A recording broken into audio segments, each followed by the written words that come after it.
ازيكم يا جماعه؟ عاملين ايه؟ ورجعنا لكم النهارده في فيديو جديد على قناه جرينجلي.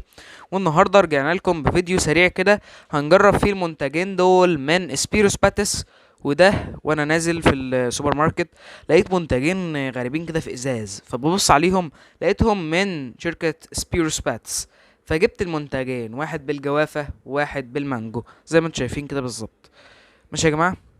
يا جماعه فتحت اول منتج فعدوها لي بقى يا جماعه، لان انا كنت متحمس وعاوز اشوف سبيروس باتس ده شكله عامل ازاي، ففتحت بس الايه اللزقه بتاعته ديت.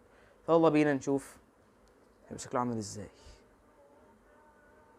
ها يا جماعه، ده شكل سبيروس باتس. عشان بس اللي هيقول لي فين سبيروس باتس، اهي سبيروس باتس، دي علامه سبيروس باتس.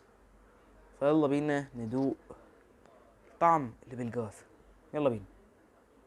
فيلا يا جماعه ندوق طعم الجوافه من سبيروس باتس. يلا يا جماعه ندوق طعم الجوافه من سبيروس باتس.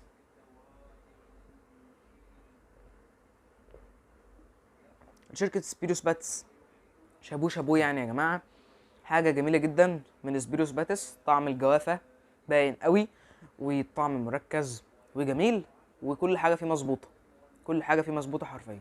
فحتى لو ده تقليد التقليد وده تقليد سبيروس باتس، برضه جميل جدا، جميل جدا. وسبيروس باتس يا جماعة المنتج اللي في الإزازة جميل. فيلا بينا يا جماعة نخش على المنتج اللي بعديه ونجرب سبيروس باتس بالمانجا. البرشام بقى دوت قافلينه كويس يا جماعه اهو. فتحنا الازازه التانية زي ما فتحنا الازازه الاولانيه بالظبط. يلا بينا نفتح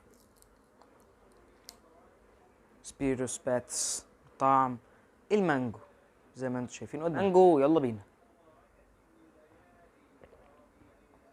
المانجو جميل قوي. مشروب المانجو، المكونات ماء نقي، سكر مركز مانجو، محسن قوام طبيعي. بقرا يا جماعه مصنوع من ايه.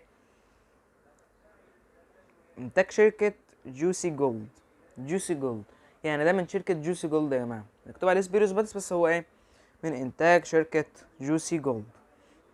اسمه سبيروس باتس درينك. جميل جدا. سبيروس باتس درينك ده يا جماعة من شركة جوسي جولد.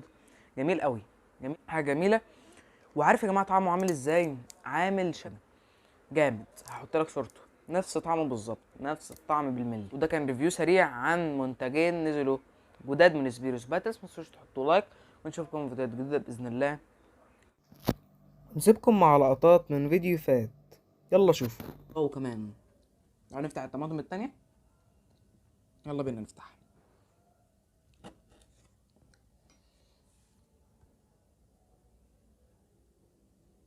ودي معانا زي ما انتم شايفين كده الطماطمايه التانية. يلا بينا نبدا ناكلها. السطح بصراحه انا اشجعكم جدا على الزراعه في الاسطح. الزراعه في الاسطح جميله جدا وسهله، بتطلع منتجات جميله، طماطم،